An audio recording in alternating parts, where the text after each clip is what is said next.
I don't understand how to make a brew. Coffee. Did James say no sugar? He did, didn't he? Cool. Well, this has not gone very well. I just get a brew ready for the video and I end up making brews for everyone. I suppose it's only fair, seeing as I almost never make brews for anyone. Yeah, normally everybody makes them for me. Right, what we got going on here? That's Adams. He wants tea. I believe, I hope he wanted tea with no sugar. Trev wants tea, 2 sugars. You're down to 2? Yeah, Trev used to be on 6 sugars at one point, which is, I mean, that's borderline coffee or tea syrup, basically. I'm going to have a coffee. Shock horror. A British person drinking coffee. What's the meaning of this? There goes that sponsorship deal with Yorkshire tea. Right. Sugar for me. Sugar for Trev too.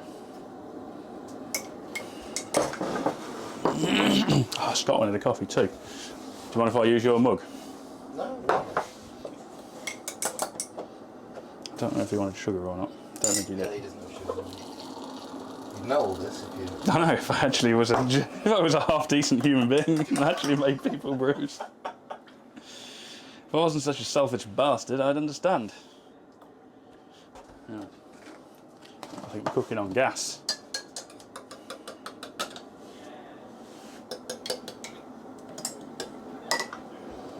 Right. What was there? Was it Colin Furs, I think, who did a he did get a video sponsored. I think it was Yorkshire Tea, sponsored by Yorkshire Tea. And then it all kicked off because he made it milk first. No, it was Colin Furs. He did a video that was sponsored by Yorkshire Tea, of an automated tea making machine, and everybody kicked off because he put the milk in first. That's the brew duties sorted. Thought we'd start with this. Stratos, obviously, last week it was away at Simpson having the exhaust done. It's now back. Simpson's done an awesome job, as always. He's done the full manifolds and system on this. And then we've done repackable exhaust boxes that we can put little catalysts inside. Because this car is going to be on a new registration, it's going to go through an IVA test. It has to pass emissions regulations, which is going to be quite challenging given the rest of the engine spec. So that's why we've done that. We had this notion at some point, we wanted some crazy sort of upswept Pantera style megaphones on the back. But actually was somewhat disappointed when I tried hinging the clamshell up, that because so much overhangs rearward of the pivot point, a lot of it goes down when you open it, so you have to have the exhausts quite low down. But yeah, it still looks the business. This has been lurking in the background in quite a few of the videos, so I might as well just mention a few things. I'll sort of focus on the engine because that's the sort of major engineering task that we've been going through with it. So it's a 3.2 litre Alpha Buso, as they call them, V6 from an Alpha GTA. We've then completely rebuilt that engine, more or less standard spec. I think we put steel rods and forged pistons in it. And we put lower compression pistons in it because of the forced induction that we've planned. And then we've got a Eaton M112 supercharger on the top. Now we've mounted that forward over that front bank, mainly, well, A, for packaging reasons, but also one of the iconic things about these engines is these 6 chrome intake pipes here. And we really wanted to keep that as a feature, especially as you can see through the back on this, so that you can see the engine. Well, that's the plan. It's going to have a clear acrylic cover over the back here. So we wanted to keep that feature. Oh no, I've got this got hammering going on in the background. We might be all right. Let's see how we go. Stu's normally extremely noisy when he's hammering, but so what we've done is we put a water-to-air charge cooler over this rear bank. And then we basically did a modified version of the chrome intake pipes, which are O-ringed on the end, and they then slot into sort of the front part of this charge cooler, which is a machined billet piece, which has got sort of little leading edges here, and then on the back edge of those inside are the bell mouths that we've machined into it. So it's got, yeah, Eaton M112 supercharger, water to air charge cooler on there, which is on its own separately pumped circuit, which has radiators in both the flanks. and hence, if you've seen this in the background before, there's some extra intakes on both sides. So that's what that's for. And then we've got fly-by-wire throttles, so we're running Life Racing management on it. We're also running the Life Racing PDU and the dash display, which all integrates together. So you can basically pull up on your display on the dash any engine data that the ECU can see, and also any data from the PDU as well, which is really cool. So you can actually bring up a screen that shows you what current is being drawn on every single individual electrical channel on the car. All of that lot's mated up to MR2 gearbox. Use that because in terms of transverse layout gearboxes, it's one of the strongest out there. So it's an MR2 turbo gearbox. We've had custom made drive shafts done for it, which actually aren't, the ends of the shafts aren't fitted at the moment.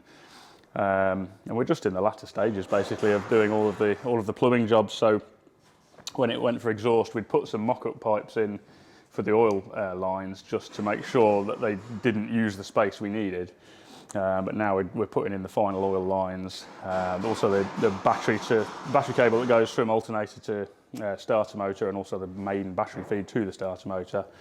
Just routing those now, the exhaust's in place, so they're not damaged by the heat. But yeah, latter stages on that. So I think realistically, we're not a long way away from the first fire up on this, which is going to be pretty nerve-wracking because all of that entire charge cooler supercharger arrangement is all engineered completely by ourselves. I don't know if you can see it now, but the end of the engine, the belt train, is a work of art, really. I know I shouldn't blow my own trumpet like that, but Adam worked on that and did this amazing billet mount that kind of mounts on some of the original pulley mounts on the engine, ties everything together, and then has the idler and the belt tensioner built into it. So it's a pretty cool looking bit of kit. Before it goes in there, it looks amazing. Right. Moving on from that, might just flash over to this, which is something you've probably not seen on any of the videos before. It's a project we finished a few years back, and it's just back because it's changed owners, which I think is probably only the second time that I'm aware of that a car that we've worked on or done a major project with has ever been sold. And it's actually been sold to another customer of mine. So it's the person we built it for has now sold it to another guy that we're building some other cars for. But it's a Jaguar XJ Coupe.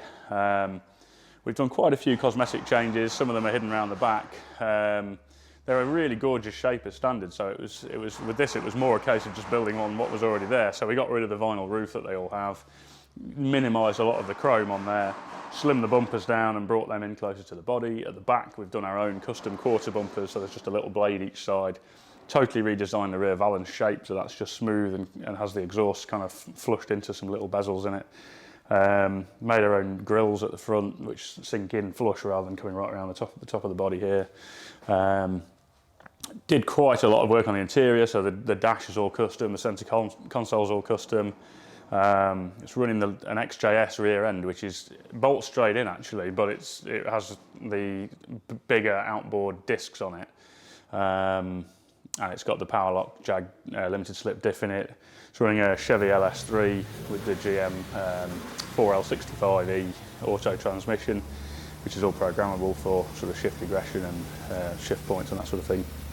So yeah, it was just a really cool thing. It was something we were really, really proud of when we built it, and it's nice to see it back. It's a bit dirty at the minute, it needs a good clean, but it's always something we're really thrilled to see, just because it was something we were so proud of.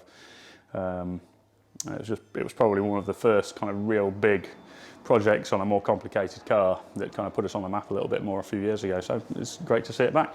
Right, let's have a wander through here, rather than me yawping on and on and on about the same old thing. Hey! Oh, doing that walk. That's just taking me right back to the Mr. Soft? What was that? Treebor Soft Mints. Oh, Mr. Soft, won't you tell me why the world? Hey. Right, let's go this way. So, Morris Minor. Scott's been forging ahead with this, and we've done a lot since the last video. So, I think he was not even starting the floors last time, so he's done all of the floor pans now. The cross members that mount the seats, there's one at the back of the seat, one at the front, that's all done. We did a lot of bead rolling in the floor pans just to stiffen them up and stop them drumming. And seeing as we'd already made that press tool for the bulkhead, we've pressed that Morris logo into the floors as well. Then we were working, I think it was earlier this week or end of last week, on the steering column mount. So we're using the MX-5 basic column. That's all in place. I'm happy with the driving position. This boss is actually a lot deeper than the boss that will eventually be on there, so the steering wheel's a bit further back than it will be in its current guise. I'm losing my voice. I've got a bit of a cold at the moment, so excuse me if my voice is a bit iffy. So that's all looking really good. Really happy with the driving position now. We've got the seat fully mounted and the column in, and we had the pedals in earlier, so it was nice to kind of verify that we were happy with that. And then Scott's moved on to the inner wings, which are taking shape pretty rapidly. So at the front here, he's now done the kind of infill sections that carry on that bulkhead down the side here and basically infill these sections right up to the nose here. So it's really looking good, that. And on the subject of sheet metal work that's really looking good, Stu, as a amusing comment last time, everybody said Stu must have been an apprentice when he started this. But it's actually going really well. I was having a look at the hours that we've clocked on it versus the estimate the other day, and I would say we're going to be absolutely crack on what we said. So I think I'm really happy with this. So he's been moving on. I forget exactly where we were last time, but certainly both the quarters are now completely fitted, and then he's been doing a lot of work on the final fitment, basically, of the quarters where they meet the rear panel. And obviously, as part of that, getting the boot lid in. So he's got this deck panel in here and the support structure for that to allow the mounting of the boot lid. And then you really need to get the boot lid on there before the final welds between the quarters and rear panel are done, so we can get all the shut lines right.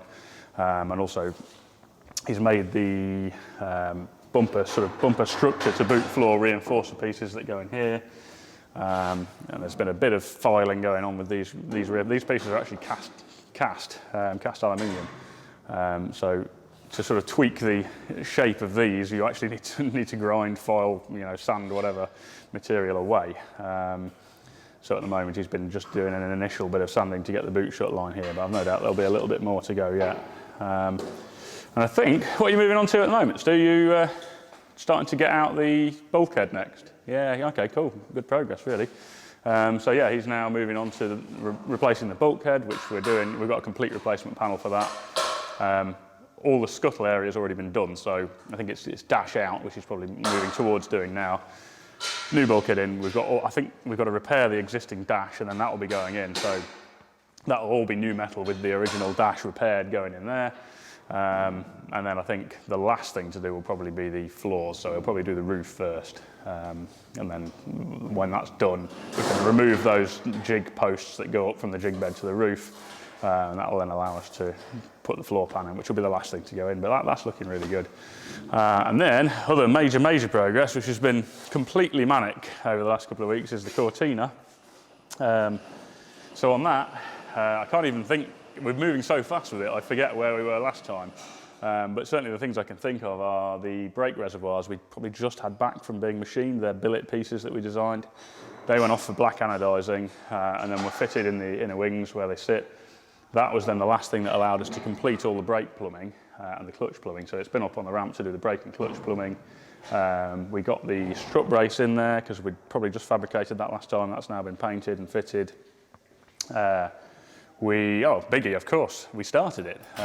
Things are moving so quick. I forgot, I think that was Friday last week, possibly, where we kind of went through that final process of all the plumbing was in place, filling fluids, and then our kind of final countdown process is basically plug into the ECU, make sure there's an appropriate map on there, whip the plugs out, once we've got oil in there, we then crank the engine with no plugs in, so there's not much resistance, it just spins over freely, wait until we've built up oil pressure. We normally plug in just a mechanical gauge that we're happy as a reliable oil pressure readout. Purge the fuel system, pressurise that, get the right pressure set, make sure there's no fuel leaks. And then, yeah, fire it up. And this one went absolutely flawlessly, just fired straight up, ran nicely. We then sort of, eyeballs are then on the kind of coolant bleeding process and temperatures, basically monitoring temperatures. These Duratex can be a bit temperamental to get the thermostat to open the first time, because you tend to get a bit of an airlock around the thermostat. So we put like a big funnel on it to get a real high head of water on it, bleed it out of the water rail, which sits over the exhaust on this.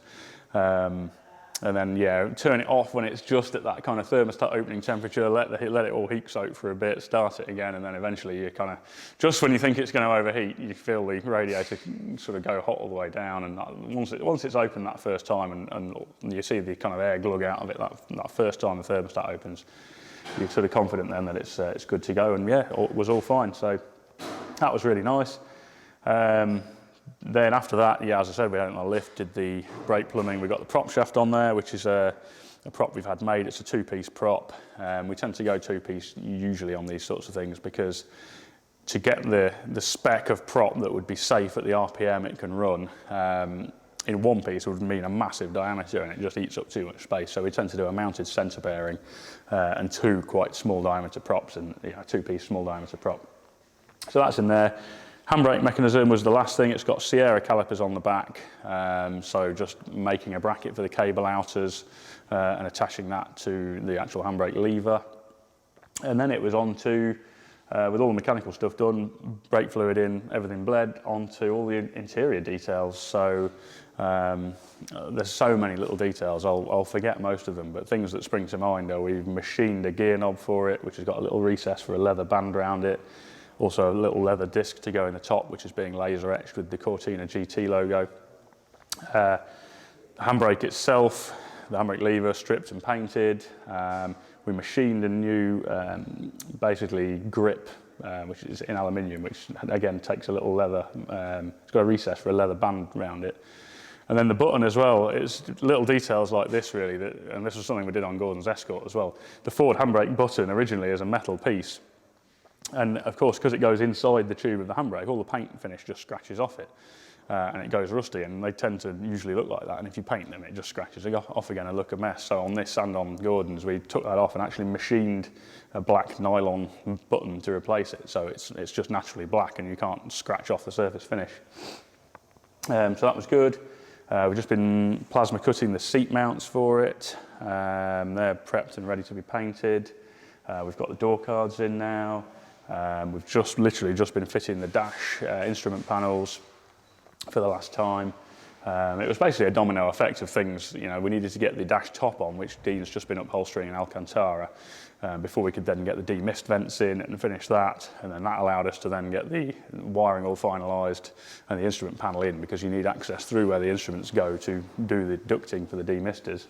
So that's all good. Dean's just been fitting some of the carpets.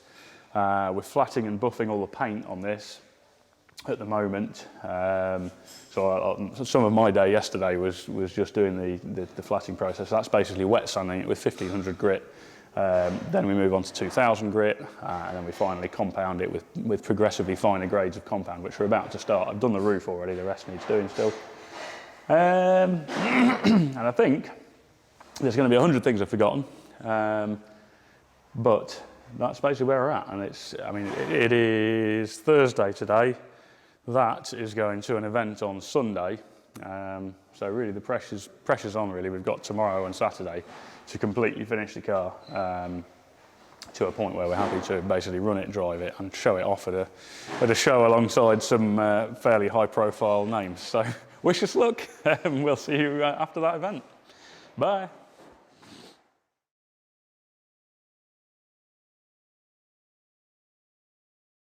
Oh, I see. James has got a personal brew. Personal beverage. That's a COVID secure brew.